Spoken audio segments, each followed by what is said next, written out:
Okay, we're looking at the market here is the NSE Nifty 50 index. And if you like this video, give us a like, follow us on social media, go to the website, register. You get a few free reports if you register. Now, today we're going to look at a couple of things. The dynamic square of 9, which means degrees measured up from low. It could be from a high. In this case, it's from a low. We anchor from this low down here, and we move 360 degrees up from that low, and that gives you 8,647. And then we move another 360 or 720 degrees from low, and that's 9,863. You can see this one gave you resistance. So that's what we're looking for. We're looking, the more hits, the better. You got resistance here, and you got resistance here, support, kind of support here, really good support here. And this was almost captured the high. So I want to point out there are two different ways of doing the square of 9. You can do the dynamic square of 9, which is what we're showing you. You can also do the static square of 9, which it doesn't mean that you anchor from a low or from a high. What you're doing is you're starting from 1 at the center of the Gann wheel, and you're rotating outwards. And anything that falls on the iron cross is considered a cardinal level. The only thing we're looking at in this chart is the 360 degree lines or zero lines.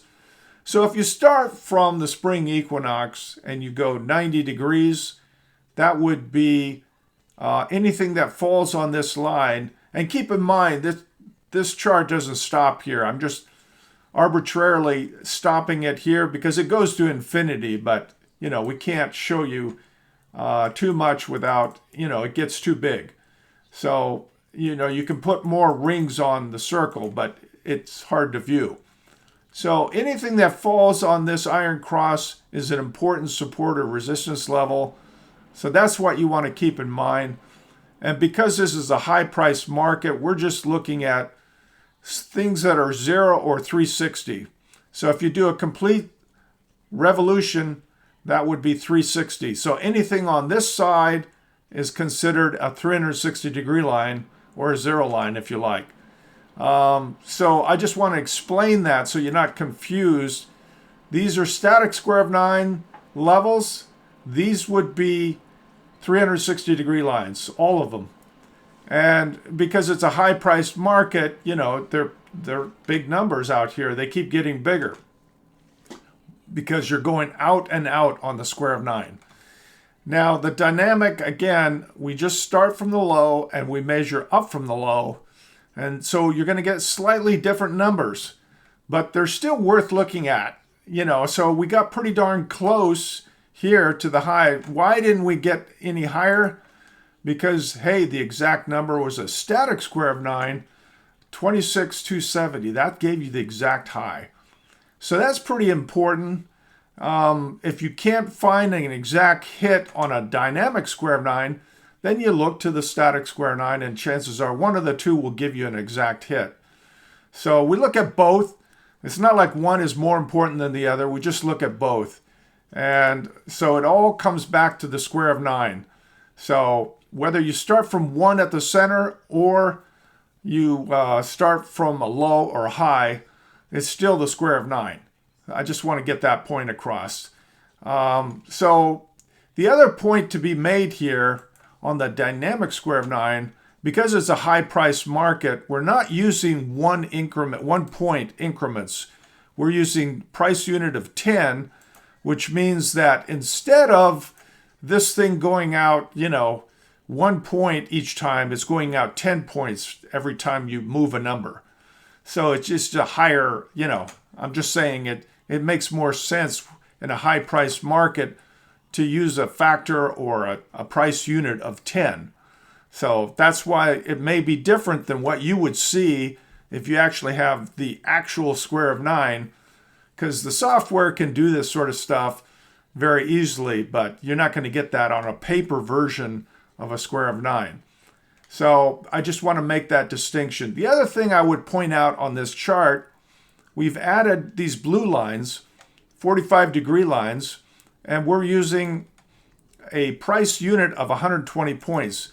What that means, since we're on a weekly time frame, we're looking at this line moves up at a rate of 120 points per week. So this captured the trend. You can see it offered active support. Now, once you find that it works on this initial upswing, you would apply it over here and see how well it works. You broke it here, you came down, find support on Sq9 support, and then you start up again. So you don't use it just once over here, you keep using it. And also you use it down from high. So notice it caught the exact high here. Presumably if we get up here, 24,978 sometime this week, it'll give you a high again. So it's going to be useful all the way down. If we are in a bear trend, then it's probably going to fail at one of these two numbers, at 24,409 or 410, or at 24,978, 979, right in there. One of these two is probably going to give you a top if we're in a bear market. Now, if you close above it, well, maybe you go to new highs. But I don't think that's going to happen. But, keep an open mind. Let the market tell you what it wants to do. And if it breaks below 23,503 sometime this week, that would be very bearish. That would indicate you're probably starting to move down to this level, or even lower. Now, 13 weeks down from high is the same thing as 90 calendar days. So if you're looking at any market that has formed a major top, you always want to look 90 days down from high, 180 days down from high, 270, 360. You want that 90-day cycle, because that's one of the more important Gann cycles, especially when you're starting a new bear trend. So it doesn't mean you have to get a low on December 27th. You might find it form a lower high. It might sell off here and then come back and form a lower high. We don't know. We just know it's going to be some sort of turn. If it forms a lower high, that might be a selling opportunity. If it forms a low, that might be a buying opportunity.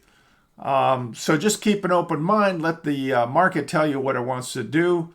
And, this is just a quick and dirty example of the Sq9 and a few Gann lines. I wanted to show you how useful Gann is on the Nifty 50 index. It's very useful because, if we're right about this being a top, remember, we just showed you the static Sq9 captured the high exactly.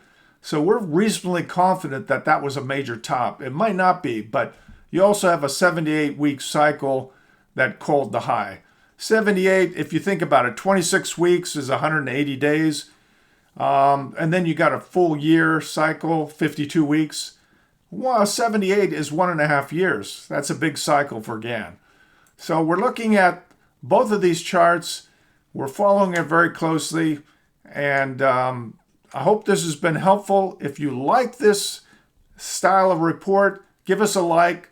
Follow us on social media, and make sure you register to the website so you can get some of those free reports. Thanks for your time. Good luck in your trading.